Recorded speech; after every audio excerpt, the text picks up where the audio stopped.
Na'uz billahi minash shaitanir rajim. Bismillahir rahmanir rahim. Assalamu alaikum, chers amis. Assalamu alaikum, chers parents. Assalamu alaikum, chers connaissants. Que la paix de Dieu soit sur vous. Nous demandons protection contre Satan auprès d'Allah. Au nom de Dieu, le clément et le miséricordieux. Alors aujourd'hui, mes amis, cherchez la vérité.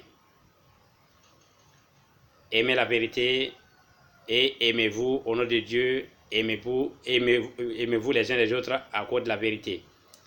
Parce que Dieu dit dans le Coran que les jours de la résurrection, la fin du monde, les amis seront les ennemis les uns des autres sauf les pieux.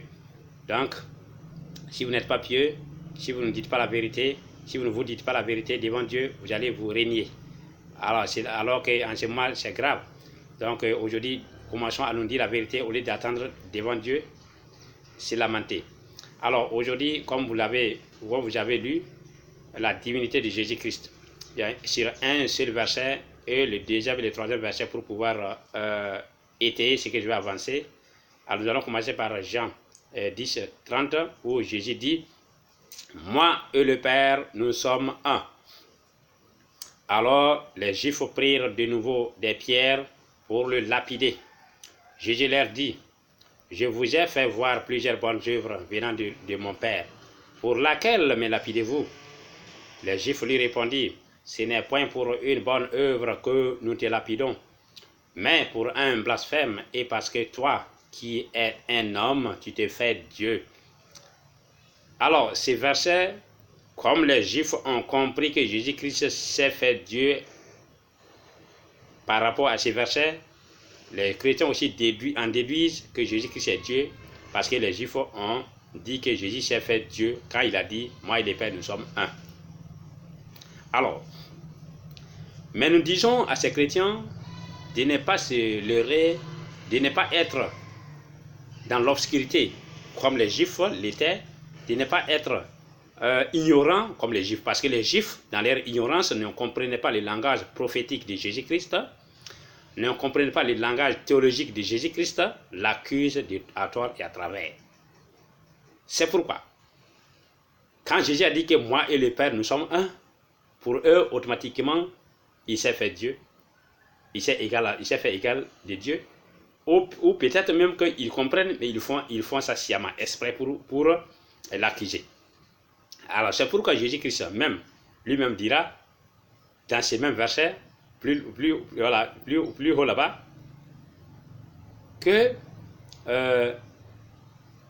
Jésus leur répondit dans le verset 34 là, n'est-il pas écrit dans votre loi, j'ai dit, vous êtes des dieux. Si elle a appelé Dieu ceux à qui la parole de Dieu a été donnée, adressée, c'est-à-dire les prophètes, et si l'écriture ne peut pas être anéantie, celui que le Père a sanctifié et envoyé dans le monde, vous lui dites, tu blasphèmes, et c'est là parce que j'ai dit, je suis le Fils de Dieu. Jésus leur dit, si dans votre Ancien Testament, dans votre livre qui est le livre de Moïse, il est écrit là-bas que les prophètes, les David, les Salomon, les Moïse, les Isaïe, les Jérémie, les Jacob, sont tous appelés des dieux parce qu'ils ont reçu la parole de Dieu. Si eux sont appelés Dieu, et vous ne voyez pas que c'est un mal, cette écriture n'est pas mauvaise, ces écritures ne sont pas mauvaises. Et pourquoi aujourd'hui, si je dis je suis le Fils de Dieu, vous dites que je blasphème? Donc il veut dire tout simplement que si on a appelé quelqu'un Dieu, pourquoi appeler quelqu'un un fils de Dieu est un problème?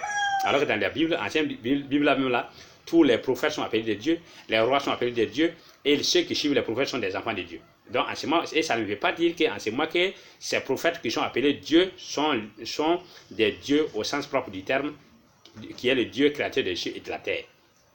Donc Jésus-Christ aussi les fait comprendre que ce n'est pas parce que j'ai dit j'ai un fils de Dieu que vous allez me lapider, parce que alors que dans votre livre là, on a appelé Moïse Dieu, on a appelé David Dieu, on a appelé Salomon Dieu, donc tout ça. Mais pourquoi vous me lapidez? Donc c'est pas, je suis pas, c'est pour dire qu'il n'est pas hors de ce contexte, c'est le même contexte. Donc si lui-même s'il est appelé Dieu ou fils de Dieu, ça ne veut rien dire. Il n'est qu'un autre, un homme, simple homme qui a reçu la parole de Dieu. Alors si on va devant, qu'est-ce que Jésus dit? Maintenant, Jésus va les faire comprendre maintenant que être un avec Dieu ne veut pas dire qu'on est Dieu.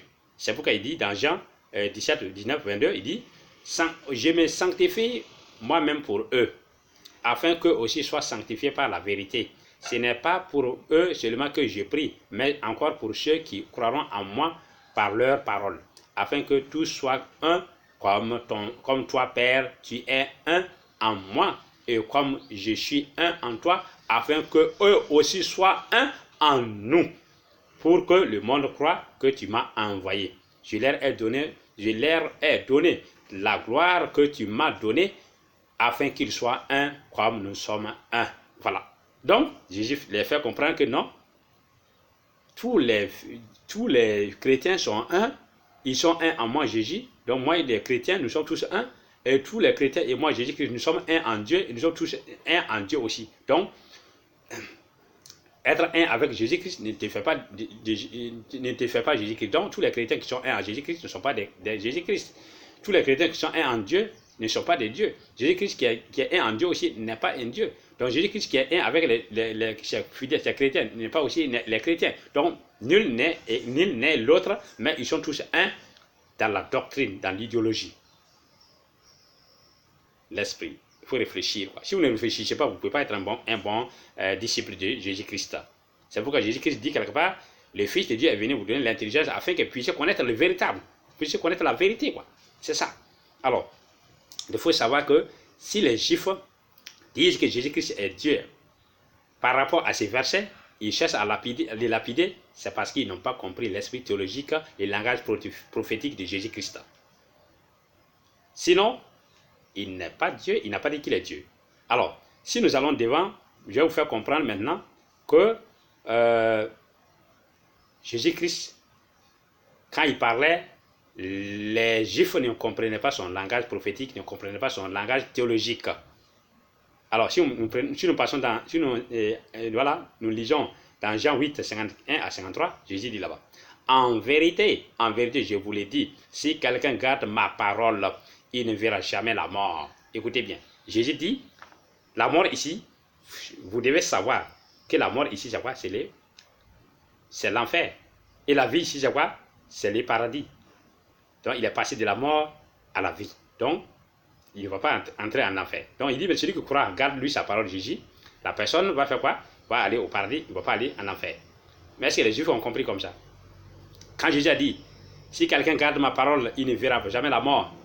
Les Juifs ont dit quoi? Les Juifs ont dit, maintenant, lui dire les Juifs, nous connaissons que tu as un démon.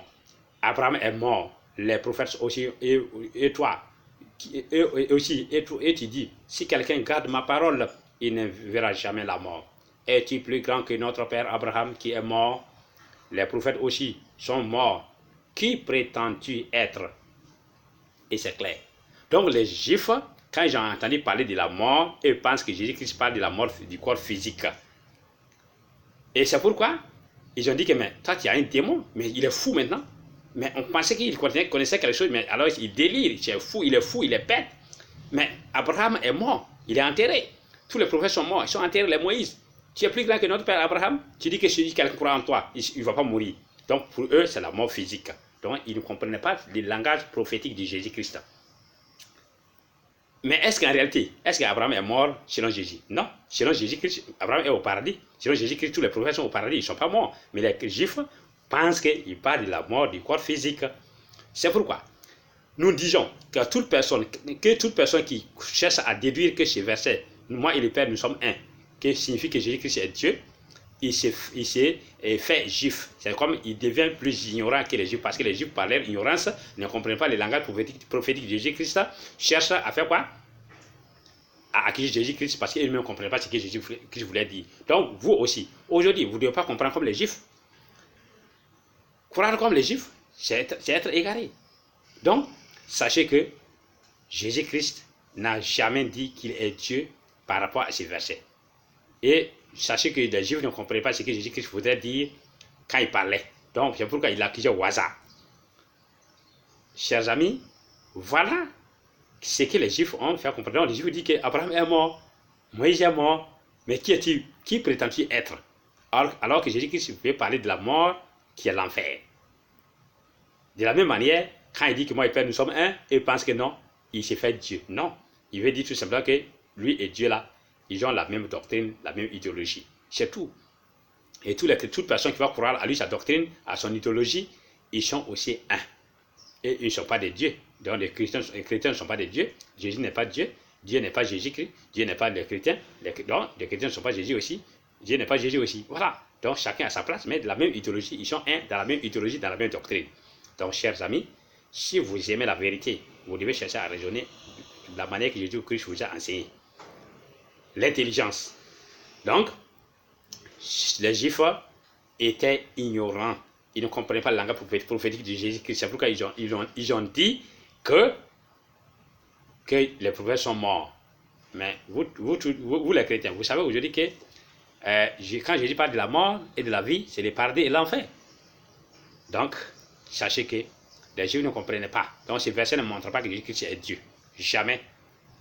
Donc, chers amis, sachez que je veux du bien. Je vous veux du bien, c'est pourquoi je vous donne cette parole, ce message, pour que vous réfléchissiez là-dessus. Ne suivez pas les bobards, ne suivez pas les menteurs, ne suivez pas ceux qui cherchent leur propre intérêt et non la vérité droitement divisée. Dans la vérité droitement divisée, dans la Bible, aucun passage ne montre que Jésus-Christ est Dieu. Aucun passage. Tous les passages ont des explications pour montrer que Jésus-Christ n'est pas un Dieu. Parce que Jésus-Christ a refusé d'être appelé Dieu. Si vous cherchez à les diviniser devant Dieu, vous allez regretter. Tous ceux qui ont menti pour vous dire que Jésus-Christ est Dieu vont regretter devant Dieu, et vous qui les avez suivis aussi, vous allez regretter aussi. Donc, cessez de suivre les gens aveuglément.